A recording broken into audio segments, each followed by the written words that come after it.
নমস্কার বন্ধুরা, মায়ের রান্না অ্যান্ড ব্লগ চ্যানেলে আপনাদের সকলকে জানাই অনেক স্বাগত। আজ আবারও হাজির হয়ে গেলাম দারুণ স্বাদের একটি মাছের ঝোলের রেসিপি নিয়ে। এই গরমে কিছু খেতে না ইচ্ছা করলে এইভাবে হালকা পাতলা মাছের ঝোল বানিয়ে খেতে পারেন। এটা কিন্তু শরীরের পক্ষে ভীষণই একটি উপকারী মাছের ঝোল বলতে পারেন। তো বন্ধুরা, আমার এই রেসিপিটা জানতে সম্পূর্ণ ভিডিও দেখতে হবে। তো চলুন আর বেশি দেরি না করে ঝটপট শুরু করি। তার আগে যারা এখনও চ্যানেলটাকে সাবস্ক্রাইব করেননি তারা অবশ্যই চ্যানেলটাকে সাবস্ক্রাইব করে পাশে থাকা বেল আইকনটা ক্লিক করে রাখবেন। তো সর্বপ্রথম আমি এখানে নিয়েছি জ্যান্ত মাছ। আমি এখানে বাটা মাছ নিয়েছি, আপনারা যে কোনো ধরনের জ্যান্ত মাছই নিতে পারেন। তো তারপরে মাছটাকে কিন্তু আমি ভালো করে কেটে নিয়েছি এবং ভালো করে ধুয়ে পরিষ্কার করে লবণ আর হলুদ মাখিয়ে রেখে দেবো 5 মিনিটের জন্য, যাতে মাছটার মধ্যে লবণটা ভালো করে ঢুকে যায়। এরপরে যেই সবজিগুলো আমি এই মাছের মধ্যে দেবো, নিয়েছি কাঁচকলা। কাঁচকলাটা লবণ আর হলুদ জলে একটু ভিজিয়ে রেখেছি, নাহলে কিন্তু একদম কালো হয়ে যায়। আর আলু আর সজনে ডাঁটা। এখানে একটা মশলা তৈরি করে নেব। দিয়ে দিলাম মিক্সিং জারের মধ্যে গোটা গোলমরিচ, কাঁচা লঙ্কা, হলুদ গুঁড়ো এবং দিয়ে দিলাম ধনে গুঁড়ো আর জিরে গুঁড়ো। জিরে গুঁড়োটা আমি একটু জলে ভিজিয়ে রেখেছিলাম। এরপর মিক্সিং জারে ভালো করে পেস্ট করে নিয়েছি। তারপরে সরাসরি গ্যাসে একটি কড়াই বসিয়ে তার মধ্যে দিয়ে দিলাম পরিমাণ মতো সর্ষের তেল। পুরো রেসিপিটা আমি সর্ষের তেলেই করছি, আপনারা চাইলে রিফাইন্ড অয়েলেও করতে পারেন।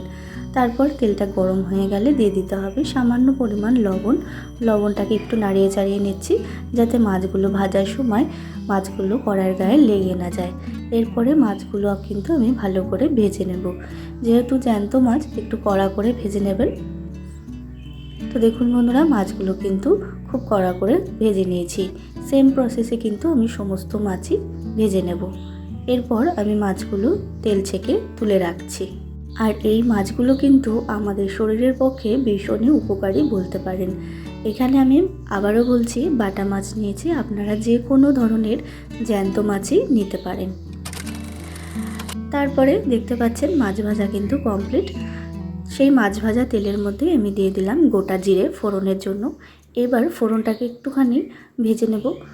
সমস্ত মশলার কিন্তু একটা নিজস্ব ফ্লেভার আছে। যখনই সেই ফ্লেভারটা বেরিয়ে যাবে তখন দিয়ে দিতে হবে এখানে কেটে রাখা আলু। আলুটাকে কিন্তু আমি হালকা করে একটুখানি ভেজে নেব। যেহেতু আলুটা একটু শক্ত, তাই একটুখানি আলুটা আগেই ভেজে নিচ্ছি। তো দেখুন আলুটা ভেজে নিয়েছি। এরপরে দিয়ে দিচ্ছি আমি কাঁচকলাগুলো। যেহেতু আমি কাঁচকলাগুলো লবণ আর হলুদ জলে ভিজিয়ে রেখেছিলাম, তাই কিন্তু কাঁচকলা একটুও কালো হয়ে যায়নি। এবার আলু আর কাঁচকলাটাকেও আবারও ভেজে নিয়েছি। তারপর দিয়ে দিলাম পেস্ট করে রাখা মশলাটা। আমি মিক্সিং জারে যে মশলাটা পেস্ট করে রেখেছিলাম সেটাই দিয়ে দিলাম। এরমভাবে একসাথে কিন্তু মশলা পেস্ট করে রাখলে ভীষণই চটজলদি রেসিপিটা হয়ে যায়।